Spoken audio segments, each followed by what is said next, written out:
Dimineața de vreme de sâmbătă pentru Alexandra a fost specială. În ciuda faptului că s-a trezit la 5 dimineața, părea că nimic nu poate strica starea ei de spirit. Fata s-a pregătit mult timp pentru această zi. De mulți ani visa să îmbrace o rochie de mireasă frumoasă. Emoția nu a dispărut nici măcar o secundă, dar era o senzație plăcută. Când ceasul a arătat 6 dimineața, în casa părinților ei, unde se desfășurau pregătirile miresei, au sosit un make-up artist și un stilist de coafuri. Alexandra se mai întâlnise cu ei anterior, cu câteva săptămâni în urmă, când au realizat un look de probă pentru ea. I-au făcut un coc frumos și înalt, lăsând 2 șuvițe lungi de păr să-i cadă pe față. În păr strălucea un pieptene făcut manual. Alexandra visa că va păstra această bijuterie și o va transmite fiicei sale, sau poate chiar nepoatei. Fotografii întârziase puțin. Fata a început să se neliniștească. Visa ca pregătirile ei să fie surprinse în fotografii și deja își imagina aceste cadre în minte. În una dintre ele, mama îi strângea corsetul miresei, iar în alta, fata se uita la ea însăși în oglindă și plângea de fericire. Alexandra a suspinat ușurată când fotografii au sosit. A întârziat doar 15 minute, care i s-au părut fetei oveșnice.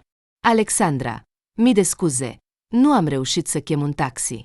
Fata i-a zâmbit tânărului cu bunătate și a spus: nimic, important e că ai venit. Desigur, fata s-a abținut să nu spună ceva sarcastic fotografului, dar în acea zi nu voia conflicte. Fotografii zbura în jurul ei ca un fluture în lumină. Alexandra era sigură că fotografiile vor ieși grozave. În ciuda vârstei sale fragede, acest băiat știa să creeze adevărate capodopere. Și iată că mireasa era gata. Se uita la reflecția ei în oglindă și nu-i venea să creadă ochilor. Nu se văzuse niciodată atât de frumoasă. Alexandra abia își stăpânea lacrimile, temându-se să nu-și strice machiajul. Totuși, make-up artistul a convins-o că oricâte lacrimi va vărsa astăzi, machiajul va rezista. Credeți că voi plânge mult astăzi? Tânărul fotograf a răspuns în locul make-up artistului. Nu-ți face gris, Alexandra. În cele mai emoționante momente, am reușit să surprind lacrimi, dar acestea sunt lacrimi de bucurie sinceră. Totul va fi bine. Băiatul a consolat-o puțin pe mireasă. Alexandra era sigură că va plânge de mai multe ori astăzi. Fata era foarte emoțională. Putea fi adusă la lacrimi de cel mai obișnuit serial de dragoste. Ce să mai vorbim? Chiar și la vederea animalelor fără adăpost, ea plângea. Când era mică, visa că va lua toate animalele fără adăpost acasă, când va trăi o viață independentă. Dar visele au rămas doar vise. Tinerii căsătoriți au petrecut noaptea separați. S-au dus la casele părinților. Alexandra nu mergea prea des la mama și tata. Prea multă muncă, lipsă constantă de timp. Și-a promis că de acum înainte va veni mai des. Îi plăceau discuțiile cu mama la masa din bucătărie. Chiar era puțin dor de comentariile tatălui în momentele în care se uita la televizor. Acele ceasuri alergau rapid înainte. Mireasa se uita pe fereastră, dar mirele nu sosise încă. A sunat. Dima a răspuns destul de repede. Alo, venim în 10 minute. Bine, pentru că începeam să mă îngrijorez puțin. Poate te-ai răzgândit să te căsătorești?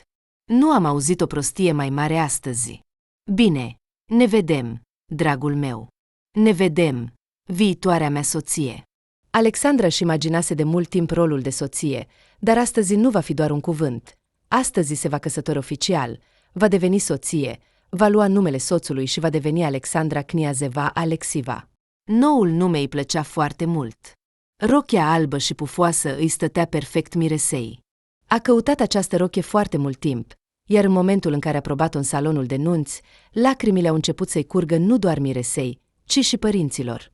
Chiar și vânzătorul părea că este gata să plângă. Tinerii căsătoriți au decis să se descurce fără răscumpărare. Alexandrei nu-i plăcea ideea de concursuri stupide și de holuri murdare. La această concluzie au ajuns împreună, așa că astăzi fata va pleca direct de acasă la palatul căsătoriei, iar după aceea îi așteaptă o petrecere splendidă la restaurant. Toți invitații și martorii îi vor aștepta pe tineri și părinții lor deja la oficiul stării civile. Totuși, cu fiecare minut de întârziere a mirelui, șansele de a întârzia la propria căsătorie creșteau. Din fericire, Dima nu a întârziat. A pășit în apartament și aproape că a rămas fără cuvinte când a văzut-o pe Alexandra în rochia de mireasă. Ești cea mai frumoasă femeie de pe planetă. A spălat vasele, i-a întins miresei buchetul de flori și a sărutat-o ușor pe obraz. După 30 de minute, tinerii căsătoriți erau deja la oficiul stării civile. După ce au ieșit din mașină, invitații s-au adunat în jurul lor și au început să aplaude aprobator. Mai erau 30 de minute până la înregistrare. Alexandra și Dima și-au predat pașapoartele și verighetele. Bijuteriile erau așezate pe o pernă moale și frumoasă de culoare albă, legată cu panglici de satin lila, iar perna însăși era decorată cu flori roz pal. Dintr-o dată, Alexandra a pierdut din vedere mirele. S-a apropiat de prietena ei, Olga, care era și astăzi martoră, și a întrebat: "Nu l-ai văzut pe Dima? Trebuie să intrăm, dar el parcă a dispărut." "Ascultă, l-am văzut doar înfumat. Era acolo cu Andrei. Pot să merg să-l chem. Vrei?" "Nu, nu trebuie. Mă descurc singură." Alexandra era vizibil nervoasă. "Lasă, Alexandra, acolo e o mizerie după ploaie. Uită-te la rochia ta. Dacă ieși din nou afară, te vei căsători ca o porcușor." Glumind, Olga a ieșit afară. Între timp, administratorul începuse deja să-și așeze invitații pentru a intra în sala căsătoriei. "Așadar, unde este mirele? Aveți 5 minute și intrăm." Această frază a lovit-o pe mireasă ca o apă rece. Unde naiba este? Acest Andrei nu putea să fumeze singur. Ce căuta Dima cu el? El nu fumează. Fata a respirat ușurată când l-a văzut pe mirele apropiindu-se. El a apucat-o brusc de mână și a dus-o deoparte. "Ai exact 2 minute să te gândești și să-mi spui dacă există ceva ce nu știu, dacă există ceva care ar putea să mă facă să renunț la căsătorie chiar acum." Obrazul mirelui ardea de furie. Privirea lui era plină de supărare. Alexandrei i s-a părut că va leșina. Poate că este doar un vis? Poate că acum va auzi alarma și se va trezi? A încercat chiar să se ciupească, dar nimic nu s-a întâmplat. Ceea ce auzea acum era real. Și Alexandra nu înțelegea complet ce se întâmplă. "Dima, ce s-a întâmplat? Îți pun întrebarea asta pentru ultima dată. Vrei să-mi spui ceva?" Mâna mirelui strângea puternic și chiar puțin dureros mâna fetei speriate. "Mă sperii. Dima, nu-ți ascund nimic. Și nu am nimic de spus. Nu înțeleg ce se întâmplă. Dar dacă este o glumă de-a ta, să știi că nu o voi uita și mă voi supăra foarte tare." Băiatul s-a întors în tăcere spre ușă. După câteva secunde, ușile s-au deschis solemn. A început muzica, iar tinerii căsătoriți au fost invitați să intre pentru a-și încheia căsătoria. Multe mirese erau ca niște păpuși. Emoția s-a amestecat cu confuzia. Părea că în capul ei nu există gânduri, dar în același timp mintea ei era sfâșiată de presupuneri. Cuvintele funcționarei, care zâmbea cu toți cei 32 de dinți, au trecut pe lângă urechile ei. Alexandra părea că nu era acolo. L-a privit pe Dima și a văzut că fața lui exprima o nemulțumire totală. "Dar înainte de a-ți înregistra căsătoria, trebuie să te întreb dacă dorința ta este liberă și voluntară? Te rog să răspunzi, mireasă." Alexandra a șoptit abia auzită. "Da." "Te rog să răspunzi, mire." Dima tăcea, pauza se întindea, iar invitații din spatele lor au început să șoptească. Femeia cu zâmbetul alb ca zăpada a întrebat din nou: "Te rog să răspunzi, mire." "Nu, nu sunt de acord." Toți cei din sala festivă au fost surprinși și a răsunat un strigăt, ca și cum un singur organism viu ar fi rostit sunetul. Mireasa stătea ca înfiptă. Întorcându-și capul spre Mire, a întrebat: "Ce? Dacă este o glumă, nu este deloc amuzantă." Alexandra și-a amintit cum, în perioada planificării nunții, Dima glumea că va răspunde nu la oficiul stării civile. Dar acum fata înțelegea din expresia feței mirelui că nu era deloc o glumă. "Nu sunt de acord să mă căsătoresc cu această fată. Nu-mi este fidelă. Ar fi mai bine să pleci chiar acum." "Ce spui?" Lacrimile au început să o sufoce pe mireasă. "Mă voi căsători cu altcineva. Și tu înțelegi perfect de ce." "Nu, te înșeli. Eu, de fapt, nu înțeleg nimic." Dima s-a întors cu spatele la mireasa plângând și s-a adresat martorei. "Olga, ieși cu mine la căsătorie." Acea zi a rămas pentru totdeauna în memoria Alexandrei. A trecut deja un an, dar amărăciunea ofensei nu a dispărut. Mai târziu a aflat că Andrei, cel mai bun prieten al lui Dima, cu câteva minute înainte de căsătorie, i-a spus că a avut o relație intimă cu fosta lui logodnică. Și Dima a crezut. Legătura cu cea mai bună prietenă s-a rupt în aceeași zi în care s-a distrus visul Alexandrei despre viața de familie. A plecat de la fostul ei logodnic, a închiriat o mică garsonieră în centrul orașului și a dus rochia la tomberon. Părinții ei au susținut-o mereu, dar nimeni nu bănuia ce sentimente se ascundeau adânc în sufletul fetei umilite. Alexandra s-a dedicat complet muncii. A rămas cât mai mult timp la birou. Singurătatea o sfâșia din interior, iar munca o ajuta să se simtă vie. Colegul ei, Serghei, a devenit cel mai bun prieten al ei. Dar după 6 luni de întâlniri, inima fetei a permis să se apropie de un alt bărbat. Acum Serghei era pentru ea nu doar un prieten, ci și o persoană apropiată. Se întâlneau deja de 4 luni. Nu au fost discuții despre căsătorie, iar acum nu putea fi vorba despre așa ceva. Alexandra își stabilise clar în minte poziția că nu va mai purta niciodată o rochie de mireasă. Iar Serghei era hotărât să facă totul pentru a-i dovedi Alexandrei că nu o va răni niciodată. Băiatul era decis și era sigur că, într-o zi, această fată va deveni soția lui. Alexandra a intrat în noi relații cu prudență.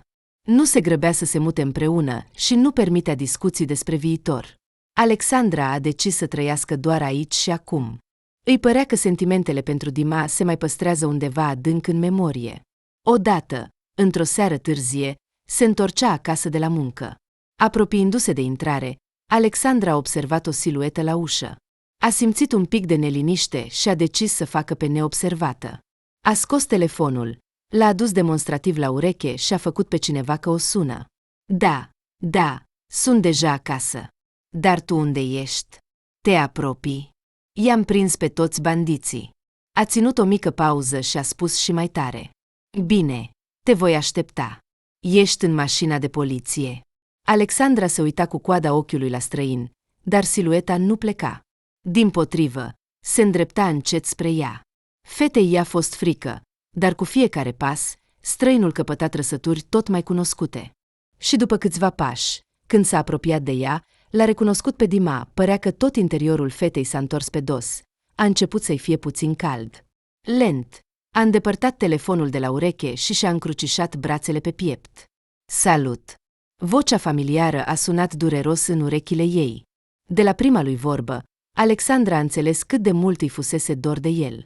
Dar, amintindu-și că el este căsătorit cu fosta ei cea mai bună prietenă, acest sentiment a fost înghițit de amărăciunea ofensei și a durerii. Alexandra a făcut câțiva pași înapoi și a spus, nu te apropia de mine. Dima nu a ascultat. Se îndrepta tot mai aproape de ea. Și când s-a apropiat de ea la o distanță de un braț întins, Alexandra i-a privit în ochi și a văzut privirea dureros de familiară și cândva iubită. Nu ți-am spus clar. Nu te apropia de mine, altfel voi striga și trecătorii vor chema poliția. Alexandra rostea aceste cuvinte, iar în minte îi treceau doar gânduri despre cât de mult își dorește să-l îmbrățișeze. A simțit cum lacrimile se adună. Vântul rece îi bătea în spate. Părul ei lung și desfăcut începea să fluture. Alexandra spera că din cauza asta Dima nu va observa cum ochii ei devin umezi de lacrimi. Bine, stau pe loc. Nu mă voi apropia până nu-mi vei permite. Nici nu te gândi. Ce cauți aici? Dima și-a frecat nasul, apoi și-a băgat mâinile în buzunarele paltonului. Poate bem o cafea? O valvă de furie și neînțelegere a cuprins-o pe Alexandra. Cum îndrăznești să apari aici? Cum ai avut curajul să vorbești cu mine după ce s-a întâmplat? Te rog, pleacă. Fata nu și-a mai putut stăpâni lacrimile. Ele curgeau pe obrașii ei, iar ea nu putea să le oprească, pentru că în acel moment plângea nu ea, ci sufletul ei, umilit, rănit, dar încă luminos și bun. Înghițind un nod de isterie, Alexandra a continuat. Nu vreau să te văd niciodată. Acum mă duc acasă, iar tu vei uita pentru totdeauna de mine și de adresa mea. Ai înțeles? Nu, a răspuns Dima pe scurt. Îmi pare rău că în acest an ai devenit și mai prost. Am spus clar în limba rusă să nu mai pui piciorul aici. Voi sta la ușa ta până nu vei accepta să bei o cafea cu mine.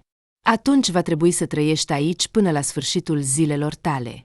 Și când te vei îmbătrâni și vei muri la această ușă, Nu voi veni nici măcar să te îngrop.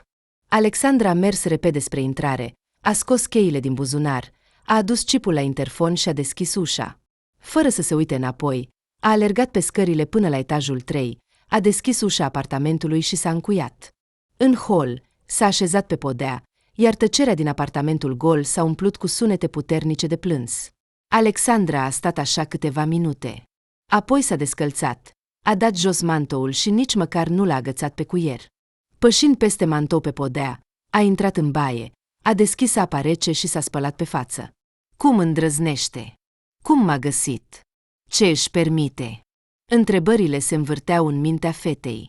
Alexandra s-a liniștit puțin, a făcut o cană de ceai verde și s-a uitat pe fereastră cu cana în mână. Afară ploua. Picăturile de ploaie băteau în fereastră. Vântul îndoia crengile copacilor și făcea să plutească mizeria de pe stradă. Alexandra regreta că feronierul ei nu dădea spre intrarea în bloc. Poate că Dima stă acolo sub ploaie. Poate că s-a udat complet și i-a fost frig. Fata s-a încălțat repede și a alergat pe scările de urgență. În intrare nu era nimeni. Alexandra a decis să verifice și a deschis ușa. Ce surpriză a avut când l-a văzut pe Dima, ud până la piele și cu un zâmbet pe față. Deci, poate totuși o cafea? Intră, a spus fata încet. Alexandra nu înțelegea de ce s-a lăsat purtată de sentimentele ei și l-a lăsat pe acest om din nou în viața ei, dar i s-a părut că așa este corect. Descalță-te, hai, până nu ai răcit. Ce? Ai văzut prea multe melodrame. Ai decis să te joci de-a prințul.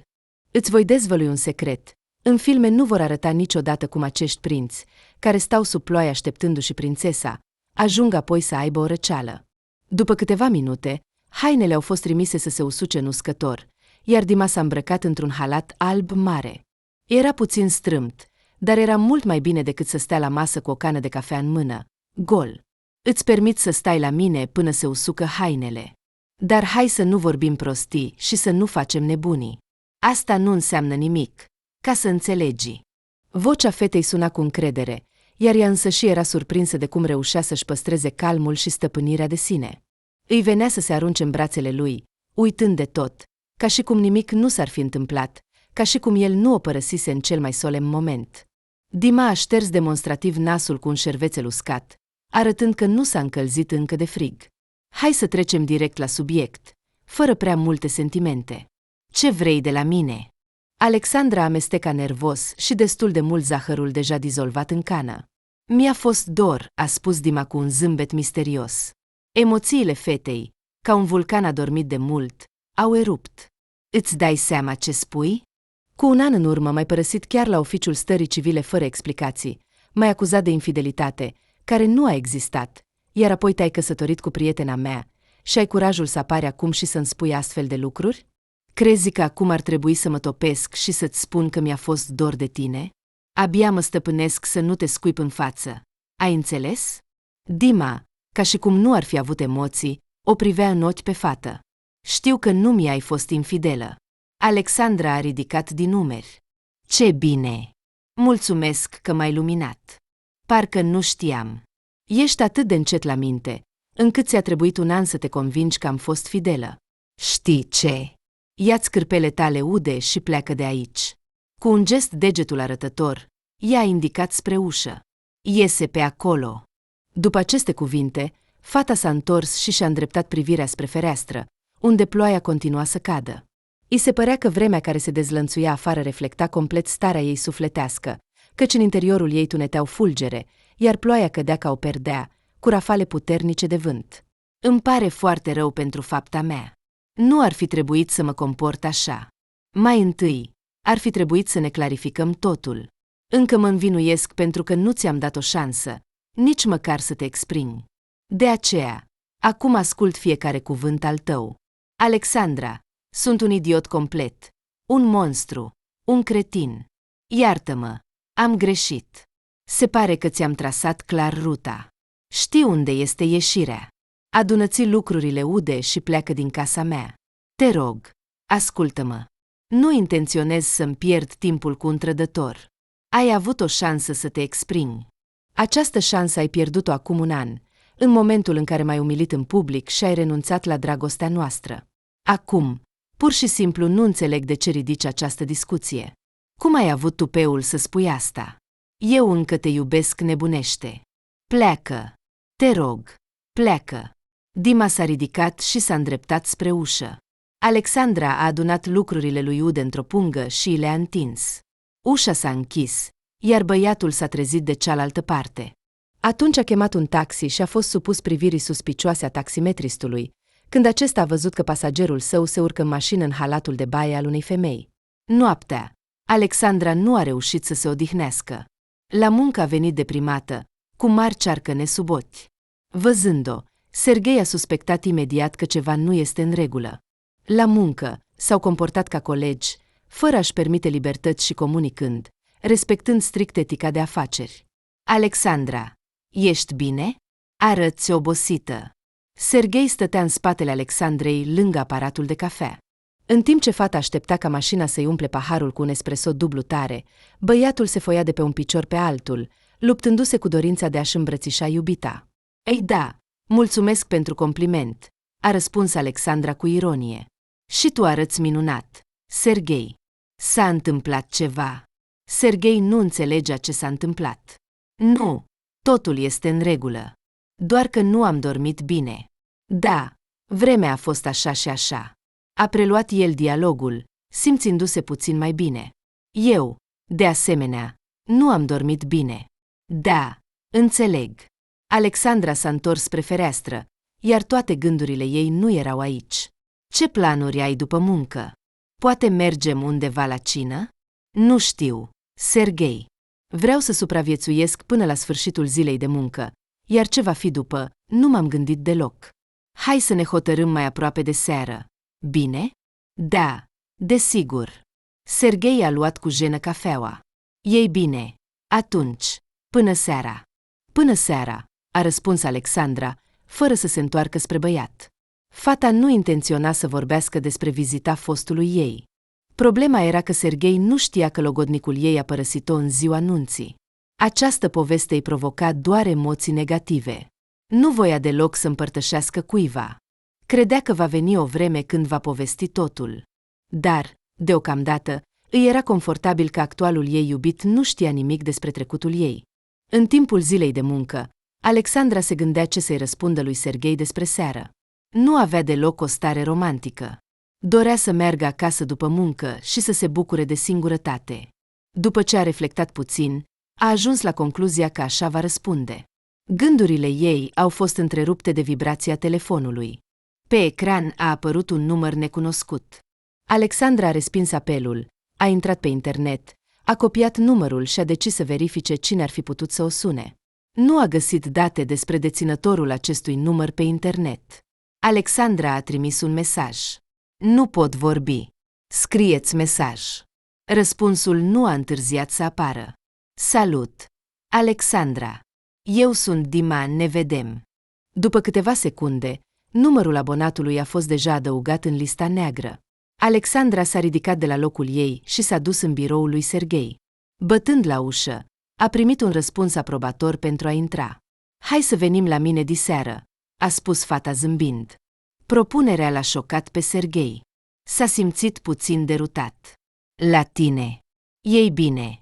Bine. Atunci ne întâlnim după muncă la intrare. Ok. Am convenit, a răspuns băiatul mulțumit.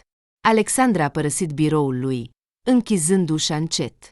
În tot timpul relației lor, Serghei nu fusese niciodată la ea acasă. De aceea, propunerea fetei l-a lăsat puțin perplex. De ce așa brusc? Ce s-a întâmplat? După ziua de muncă, s-au oprit la un magazin alimentar, au cumpărat produse pentru cină și au luat o sticlă de vin spumant bun. Serghei purta pungile cu alimente. Când au intrat în bloc, pe platforma dintre primul și al treilea etaj, Alexandra a fost pe punctul de a striga de surpriză când l-a văzut pe Dima acolo. L-a privit cu dispreț și a făcut ca și cum nu s-ar cunoaște. Bună ziua, a spus Dima. Bună seara, a răspuns Alexandra cu un ton de afaceri. Serghei a dat doar din cap către străin. Pasul fetei s-a accelerat, iar ea, deschizând nervos încuietoarea ușii de intrare și lăsându-le pe Serghei să intre în apartament, a închis rapid ușa. E totul în regulă? Pari nervoasă. Cine era acolo? Doar un vecin nou. Mă enervează. Ascultă muzică tare tot timpul și aduce acasă femei care se comportă foarte zgomotos noaptea. O viață plină de evenimente pentru tipul ăsta. Vrei să merg să-i spun să fie mai liniștit? Nu, a tăiat-o Alexandra. Nu trebuie. De ce? Nu vreau să am situații conflictuale. Trebuie să mai locuiesc aici, iar să mă cert cu vecinii nu-mi doresc deloc. Serghei a ascultat-o și nu a luat nicio măsură. Totuși, undeva adânc în interiorul lui s-a sădit o sămânță de îndoială. Fata s-a comportat prea ciudat după întâlnirea cu vecinul misterios. Serghei a dus punga cu alimente în bucătărie și s-a dus la baie să se spele pe mâini. Acolo, privirea lui a fost surprinsă de o imagine interesantă. Între mașina de spălat și chiuvetă se afla o șosetă de bărbat. Bărbatul a crezut că i s-a părut și, dintr-o fobie, a ridicat cu 2 degete obiectul neclar de pe podea. Cât de surprins a fost când a văzut că este o șosetă de dimensiuni mari, care cu siguranță nu putea aparține unei fete mici și fragile de 1,50 m. Confuz, Serghei a ieșit din baie și s-a întors în bucătărie, unde Alexandra pregătea cina. Nu a apucat să spună un cuvânt, că în apartament s-a auzit zgomotul soneriei. Alexandra a deschis ochii mari și a alergat în hol. Privind prin vizor, fata a rămas fără cuvinte. Naiba! Nu voia, dar a înjurat cu voce tare. Între timp, soneria a sunat din nou. E totul în regulă? Serghei se uita la Alexandra cu o privire confuză. Da, vecinul ăsta nebun. Nu vreau să deschid. De ce? Ei bine, nu-mi place. Va sta puțin și va pleca.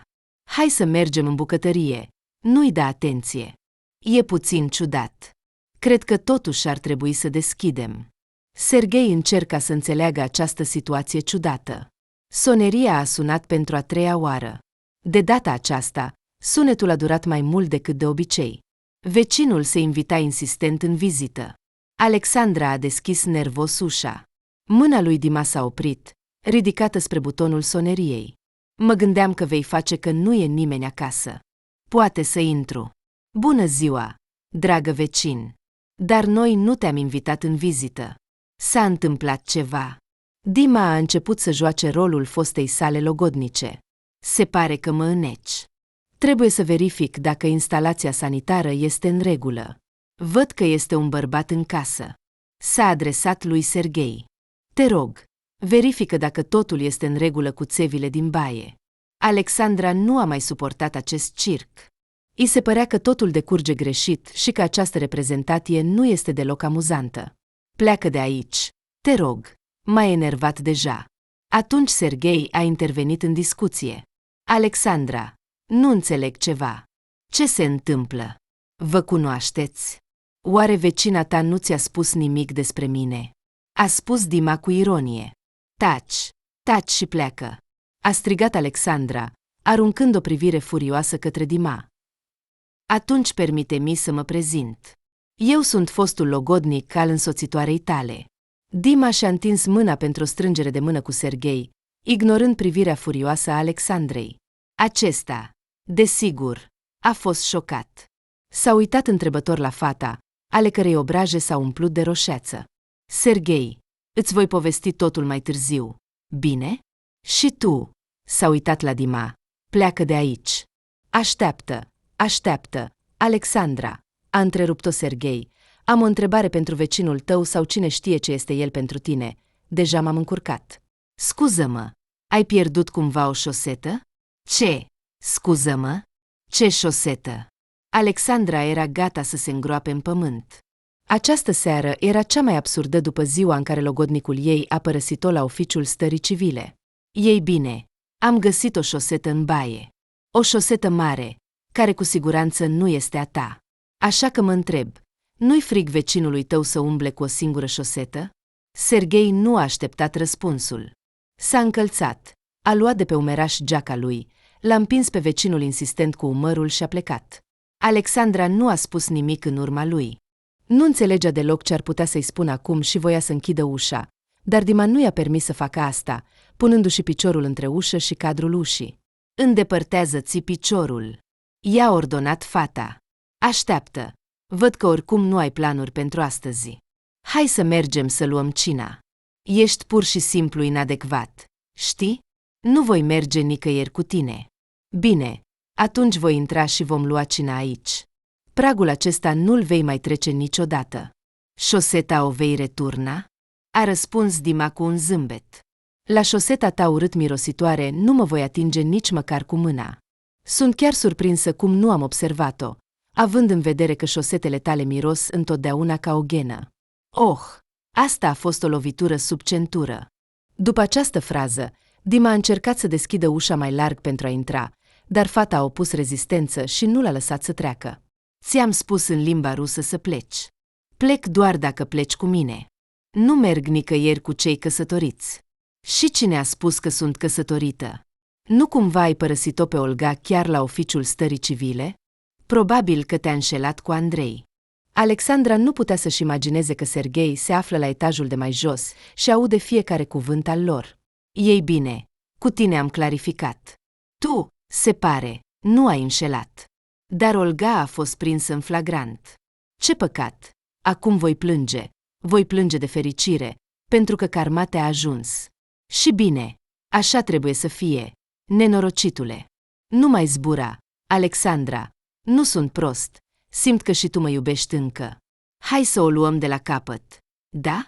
Alexandra și-a imaginat cum se lasă în brațele lui, cufundându-se sub valul dragostei și al tandreții, dar deodată simte cum sub acest val o așteaptă o stâncă ascuțită. Fata nu era pregătită să trăiască din nou dezamăgirea în acest om. Nu te iubesc, de mult, a răspuns ea brusc. Și ce vom face? Pentru că te iubesc încă foarte mult și voi face totul pentru a fi împreună. Și eu nu vreau să te văd, i-a spus Alexandra lui Dima. Pe cine vrei să vezi? Pe acel puști cu bucle, care s-a speriat de șoseta mea și a fugit. Ceea ce s-a întâmplat mai departe a fost neașteptat, dar justificat. Serghei a sărit 2 trepte de scară și s-a năpustit asupra lui Dima cu pumnii. Fostul logodnic, învins în luptă, s-a predat și a retrogradat, ca un cățel speriat. Și să nu te mai văd aici. Serghei s-a înfuriat atât de tare, încât Alexandra a fost nevoită să-l calmeze. După acest incident, Serghei și Alexandra au stat în bucătărie și au tăcut. Fata îi trata cu grijă rănile de pe mâini, iar băiatul uneori se încrunta de senzația neplăcută și dureroasă. Ei, de ce nu mi-ai spus mai devreme? A spus Serghei încet. Mă doare foarte tare și nu-mi place să mă amintesc această poveste. Alexandra nu știa unde să-și îndrept privirea. Se simțea foarte rușinată pentru toată această poveste stupidă. Încă mă doare. Chiar și când sunt lângă tine. Te rog, înțelege-mă, Serghei, există amintiri care aduc durere mult timp, indiferent de cine te înconjoară și ce se întâmplă în jurul tău acum. Alexandra s-a întors, simțind că acum va plânge, dar totuși a continuat. Îmi este foarte bine cu tine, adevărat, dar poate că a trecut prea puțin timp pentru ca această poveste să nu mai provoace niciun sentiment. L-am iubit pe acest om. Iar acum? Ce este acum? Acum îl mai iubești? Dacă îți spun adevărul, vei pleca. Dacă cumva voi auzi ceva care mă va face să plec de lângă tine, va fi doar cererea ta de a pleca. Înțelegi despre ce vorbesc? Fata, neînțelegând, a ridicat din umeri. Mi se pare că iubesc doar amintirile care au fost înainte de a ne despărți. Am fost împreună câțiva ani, dar acum, când a reapărut în viața mea, am realizat că nu mai am dragoste pentru el. Există doar un sentiment cald pentru ceea ce a fost între noi. Dacă răspund direct la întrebarea ta, acum nu-l mai iubesc. Serghei a suspinat și s-a ridicat de la masă. Cred că voi pleca. Dar ai spus că vei pleca doar atunci când te voi ruga să o faci. Cuvintele erau de prisos. Cei doi s-au contopit într-un sărut tandru. Dar cât de mare a fost surpriza băiatului când fata l-a împins brusc de la ea. Pe fața lui Serghei a apărut o întrebare mută. Îmi pare rău. Cred că ar fi mai bine să pleci. Alexandra s-a întors spre fereastră și și-a încrucișat brațele pe piept. Serghei a plecat fără întrebări suplimentare, înțelegând că fetei trebuie timp să fie singură. Alexandra s-a așezat pe marginea canapelei și a închis ochii. În ultimul an s-a obișnuit cu liniștea. Avea în minte să-și ia un pisoi, dar pentru ea era prea multă responsabilitate. În plus, adesea rămânea la muncă până târziu. Fata încerca să-și înțeleagă sentimentele. Știa doar că o atrăgea ca un magnet pe Dima, dar rațiunea îi spunea că nu trebuie să-l piardă pe Serghei. Merită fostul logodnic cu a doua șansă. Și de unde să aibă încredere că Serghei o va face fericită? Îndoielile o chinuiau și pentru că nu reușise să-i pună lui Dima întrebarea. Încă nu știa cum și de ce i s-a spus despre ceea ce nu a fost, calomniind-o fără rușine. Și cel mai important, o îngrijora întrebarea de ce a realizat că a fost înșelat abia după un an? În ziua următoare, Alexandra l-a invitat pe Dima să vorbească. Era sâmbătă și, în sfârșit, a decis să ia o zi liberă oficială, nu să stea la birou. De obicei, prefera să-și petreacă weekendurile la muncă. Nu avea prietene de când cea mai bună prietenă a acceptat să se căsătorească cu iubitul ei. Nu mai voia să-și facă prietene, dar în curând a găsit o adevărată susținere în Serghei. Alexandra simțea că comunicarea lor a început cu simpatie față de ea. Fata nu putea să vadă în el ceea ce ar putea să o atragă ca femeie. Atitudinea caldă și sinceră față de ea a făcut-o să se topească puțin gheața care se formase în interiorul ei după trădare. Serghei era un om bun și un prieten bun, dar totuși Alexandra nu se putea forța să-l iubească. În momentul în care a avut loc sărutul, fata nu a reușit să-și explice comportamentul ei până acum. S-a dovedit că sărutul a fost pur și simplu neplăcut. În capul ei se învârtea gândul că există o vorbă populară care spune se va îndura, se va îndrăgosti. Dar este pregătită tânăra să-și petreacă viața alături de un om pe care nu-l iubește? De ce ar trebui să se agațe, cum se spune, de primul care iese în cale? În acea sâmbătă, Dima a răspuns la mesaj aproape instantaneu. Se părea că aștepta ca fata să-i scrie sau să-l sune. Alexandra se simțea ciudat. I se părea că își trădează sentimentul de demnitate, dar nici să nu vorbească cu Dima îi se părea greșit. Înainte de întâlnire, și-a dat singură o promisiune că nu va permite sentimentelor să-i copăleșească rațiunea, era pregătită pentru o discuție și nimic mai mult. Sunt plăcut surprins de propunerea ta de a ne întâlni, a spus Dima și a întins un buchet de flori. Mulțumesc, iar eu sunt surprinsă că ți minte ce flori îmi plac. Îți voi spune mai mult, nu am uitat niciun cuvânt pe care mi l-ai spus cândva. Cei doi au deschis meniul, și-au ales felul de mâncare și au dat comanda chelnerului. Dima s-a bâlbâit. Vreau să-mi cer scuze pentru comportamentul meu de ieri. Nu știu ce m-a apucat. M-am comportat ca un școlar. Pur și simplu, când te-am văzut cu el, am simțit că un vulcan a erupt în interiorul meu. Ei bine, pentru vulcanul tău ai primit ceea ce meriți. Alexandra a zâmbit drăguț. Da, a spus el. Am cedat. Nu te gândi altceva. Dima abia își stăpânea râsul. Da, să facem că așa este. Alexandra a aruncat o privire la buchetul frumos de flori care se afla pe masă și a atins ușor petalele. Își amintea imediat cum Dima i-a dăruit pentru prima dată flori de același tip. Atunci abia începeau să se întâlnească, iar la prima întâlnire el a venit cu un astfel de buchet. Fata a fost plăcut surprinsă de acest cadou, deoarece nu se aștepta să-și amintească preferințele ei în materie de flori. De obicei, la întâlnire se aduc trandafiri, pe care Alexandra nu-i plăcea deloc. Își amintea cu câtă emoție mergea la prima întâlnire. Știi, te-am invitat la întâlnire nu întâmplător. Nu vreau să crezi că înseamnă ceva. Continuă. Dima o privea atent. Mă chinuie de mult timp întrebarea de ce ai crezut atât de ușor că te-am trădat și de ce ai renunțat atât de ușor la mine. Mitri a lăsat capul în jos și rupea nervos șervețelul de hârtie în bucăți mici. Hai să ne înțelegem că ne vom descurca fără scandal, a spus el încet. Desigur. Acum nu mă mai doare nimic. Nu te îngrijora. Am trecut peste acel moment teribil. Alexandra l-a înșelat pe Dima, căci în interiorul ei se desfășura o adevărată furtună. Dima a aruncat o privire către Alexandra și a văzut că lacrimile îi curg pe obraz. În acea zi, Olga s-a apropiat de mine. Mi-a spus că îi plac de mult și că nu mai poate suporta că logodnica mea mă înșală cu prietenul meu. Emoțiile m-au copăleșit și pur și simplu nu puteam să cred și nici să mă gândesc că m-ai trădat. M-am dus la prietenul meu și l-am întrebat dacă a fost ceva între el și logodnica mea. Prietenul a recunoscut, spunând că legătura dintre ei există de mult. Cu greu m-am stăpânit să nu mă bag în bătaie. Într-un moment de confuzie, când m-au întrebat dacă sunt de acord să te iau de soție, am refuzat. Desigur. Mai mult, am propus imediat public mâna și inima Olgăii, parcă să-ți fac ție rău. Nu știu ce m-a apucat. Iar recent, am prins-o pe Olga înșelându-mă cu același prieten. Așa se întâmplă. Prietenul mi-a luat 2 femei. Dar când am început să aflu totul, mi-a mărturisit că tu nu ai fost cu el. Și atunci m-au înșelat. Olga i-a cerut lui Andrei să mintă că tu m-ai înșelat cu el. Asta e povestea. Am primit ce meritam. Alexandra. Iartă-mă, dacă poți. Alexandra și-a șters lacrimile și a fugit de la masă, lăsând florile pe masă. La despărțire, i-a aruncat lui Dima o privire tristă. Nu pot trăi fără tine, Alexandra, a spus băiatul încet.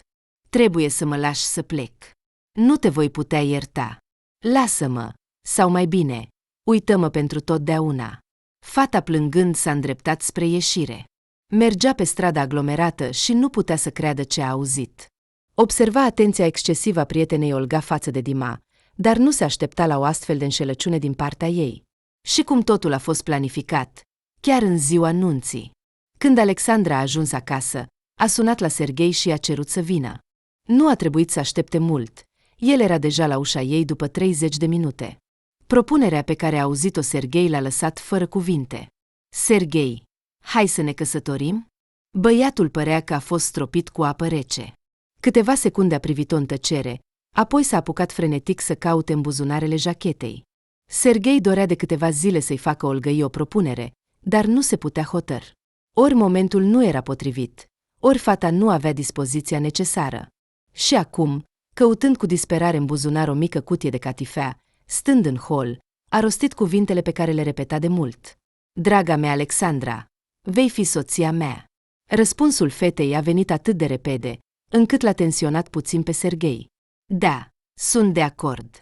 Pe fața ei nu erau lacrimi de bucurie, dar Alexandra încerca din răsputeri să-și arate entuziasmul. S-au înțeles că nunta va fi fără excese. Fata nu dorea o sală mare de banchet, nu dorea mulțimi de oaspeți și rude, iar o rochie extravagantă nu-i plăcea nici ei. S-au înțeles că vor merge doar ei doi și se vor căsători la oficiul stării civile. Cu câteva zile înainte de evenimentul solemn, Alexandra a mers la magazine în căutarea unei rochii. Și-a stabilit clar obiectivul de a găsi o rochie de seară obișnuită de culoare albă. A evitat saloanele de nuntă și a intrat în magazine obișnuite cu haine de zi cu zi. După câteva ore, a găsit ceea ce căuta, alegând o rochie de seară lungă, nu albă cristalină, ci de nuanță lăptos. Rochia era simplă, fără strasuri, volane sau alte decorațiuni. Acasă, Alexandra a aprobat din nou achiziția. În ceea ce privește coafura, a decis să nu se complice. Plănuia să-și facă singură un coc înalt și să se machieze ușor. Alexandra a decis să facă o probă de coafură. Și-a strâns părul lung într-un coc înalt și a deschis cutia în care își păstra accesoriile pentru coafură. Căutând agrafele necesare, a văzut pe fundul cutiei un pieptene frumos, făcut manual, acela pe care îl comandase în ziua pe care o considera cea mai fericită. Amintirile au năvălit asupra ei. Își amintea emoția, tremurul dinaintea ceremoniei. Acum totul era diferit. Nu se simțea cu adevărat fericită, dar rațiunea îi spunea că așa va fi mai bine. I se părea că doar așa va reuși să-l uite pe Dima, a desfăcut părul strâns în coc, iar șuvițele lungi au căzut neglijent pe umeri. Fata a luat pieptenele în mână și a trecut ușor degetele peste perlele lui albe. După o mică intare, parcă a ținut respirația și a riscat să-și decoreze coafura cu acel pieptene uimitor. Cândva, Alexandra visa că în ziua în care se va căsători, această podoabă va străluci pe capul ei. Dar, cum se căsătorește cu o persoană pe care nu o iubește, nu avea această șansă, iar Alexandra a decis că se va căsători cu acest accesoriu. În ziua ceremoniei, fata s-a trezit devreme. Noaptea a dormit foarte prost și nu-și amintea ce a visat, dar nu o părăsea sentimentul că a văzut ceva important, dar nu putea să-și amintească, oricât de mult s-ar fi străduit. Alexandra a preparat o cafea tare, a făcut câteva sandvișuri și s-a așezat să ia micul dejun. Telefonul a sunat cu un mesaj. Expeditorul era necunoscut. Alexandra nu a verificat și a deschis mesajul din obișnuință. În el era scris: îți doresc să fii cea mai fericită de pe planetă. Dar să știi că te voi aștepta mereu. Și dacă se întâmplă ceva, ușile mele sunt mereu deschise pentru tine, la fel ca și sufletul meu. Nu aveau loc îndoieli. Alexandra a înțeles imediat de la cine era mesajul. După ce a reflectat puțin, Fata a început să scrie în răspuns. Te-am așteptat prea mult. Nu sunt sigură că poți să mă aștepți la fel. Alexandrei nu i-a fost curaj să apese butonul trimite. A șters mesajul, făcându-se că nu a primit nimic, a întors telefonul cu ecranul în jos, a băut cafeaua, a mâncat sandvișurile și s-a dus să se pregătească pentru nuntă. Apoi a venit Serghei, îmbrăcat într-un costum elegant. El a privit mireasa cu o privire fericită, spunându-i că arată minunat. S-au urcat în mașină și au pornit spre fericirea lor. Alexandra încerca să zâmbească sincer, dar înțelegea că fiecare zâmbet îi era greu. Ești emoționată? Serghei nu-și ascundea bucuria, părea că strălucește de fericire. Nu, de ce să fiu emoționată? Nu te gândești să mă părăsești în cel mai important moment, nu-i așa? Nu am planificat. Dar tu?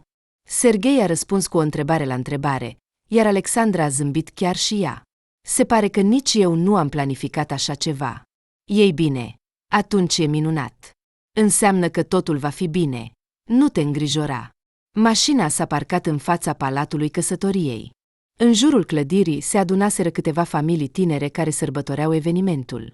Toate miresele erau îmbrăcate în rochii deosebite, iar Alexandra era îmbrăcată foarte modest, ca o margaretă într-un buchet de trandafiri alb. Așa, trebuie să predăm pașapoartele și verighetele, a spus Serghei, ținând-o de mână pe Alexandra. Dacă vrei, pot să fac asta eu. Tu stai aici, respiră aer proaspăt. Bine? Căci mi se pare că ești puțin palidă. Sau mergem împreună? Dacă nu te deranjează, aș prefera să stau aici. Bine, dar când termin, mă întorc aici. Am înțeles. Voi fi repede. Serghei a dispărut înăuntru, iar Alexandra a rămas pe stradă. Poalele rochiei ei lungi albe se fluturau ușor în vânt. Șuvițele ieșite din coc îi atingeau neglijent gâtul. Întorcându-se de la vânt, fata și-a întors capul și a rămas uimită. În fața ei, cu mâinile în buzunarele pantalonilor, stătea Dima, părea că nu se uită la ea, ci prin ea. Alexandra nu știa ce să facă. Avea doar două opțiuni: să se întoarcă de la Dima și să intre în oficiul stării civile sau să se apropie de el și să-l întrebe ce caută acolo. Din fericire sau nu, fata nu a trebuit să decidă nimic, pentru că Dima s-a îndreptat rapid spre ea. În capul ei au năvălit mii de gânduri. Ce se va întâmpla dacă Serghei îi va vedea împreună și va refuza să se căsătorească? Sau va sări din nou la bătaie? Dar ce se va întâmpla dacă Dima a venit doar să-i ureze fericire? Când Dima s-a apropiat, a spus cu un zâmbet trist: arăți uimitor. Ești cea mai frumoasă femeie de pe planetă. Aceste cuvinte păreau să o întoarcă pe Alexandra în trecut. Își amintea această frază spusă ei în acea dimineață nefericită. Pentru o clipă, i s-a părut că nimic din toate acestea nu s-a întâmplat, că nu a existat despărțire, că nu a existat trădare. Dar, din păcate, acestea erau doar amintiri. De ce ai venit? Am venit pentru tine. Dar eu mă căsătoresc, dacă nu ai observat. Te rog, dă-mi o șansă și voi îndrepta totul. Promit. De ce ar trebui să-ți cred? Odată ți-am acordat încredere și cum m-ai tratat. Crezi că voi putea uita asta dintr-o dată? Dima nu a mai spus nimic. A întins doar mâna spre ea, iar acum totul depindea doar de alegerea Alexandrei. Va lua mâna lui? Sau se va întoarce și se va căsători cu un om pe care nu-l iubește? Trebuie să plec, a spus ea încet. Te-ai gândit bine. Dima continua să se uite la ea, iar asta o făcea să-și piardă mințile. Alexandra nu a răspuns nimic. A sărit doar în brațele lui. Îngropându-se în gâtul lui Dima, a șoptit: unde ai fost atât de mult timp? Acum e prea târziu. Dima a prins-o strâns de talie și a închis mâinile în lacăt atât de tare, încât părea că o ținea deasupra unei prăpăstii. Doar o șansă. Te rog. Îți voi dovedi. Și iată că a venit momentul în care fata trebuia să facă alegerea. S-a încredințat inimii ei și a șoptit lui Dima la ureche: du-mă de aici. Mai repede. Dima a luat-o imediat de braț și au pornit aproape alergând spre mașină. Râdeau ca niște copii, de parcă făcuseră o năzbâtie undeva și se temeau să fie prinși. În spatele lor s-a auzit strigătul lui Serghei: Alexandra! Alexandra! Încotro te duci? Fata s-a oprit ca și cum ar fi fost înfiptă în pământ. Dima s-a uitat la ea și a spus: el te va înțelege. Totul va fi bine. Eu eram în locul lui. Și nu vreau să treacă prin aceleași sentimente pe care am fost nevoită să le suport. Serghei s-a așezat pe treptele oficiului stării civile și și-a acoperit capul cu mâinile. Alexandra s-a desprins din brațele lui Dima și a alergat la Serghei. Îmi pare rău, a șoptit ea și l-a mângâiat pe cap. Cred că vei fi fericit. Dar, din păcate, îl iubesc pe Dima și l-am iubit întotdeauna. Iar tu vei găsi o fată mai bună decât mine. Și asta se va întâmpla foarte curând. Doar crede în asta. Ușa mașinii s-a deschis în fața Alexandrei. S-a așezat pe scaunul din față și a închis ușa. Alexandra era în sfârșit cu adevărat fericită. I-a dat o a doua șansă persoanei iubite și nu regreta deloc. Iar după un an, Alexandra s-a întâlnit întâmplător cu Serghei, când a venit la ecografia de sarcină, și a fost ușor surprinsă să-l vadă pe fostul ei logodnic cu o fată însărcinată de la locul lor de muncă.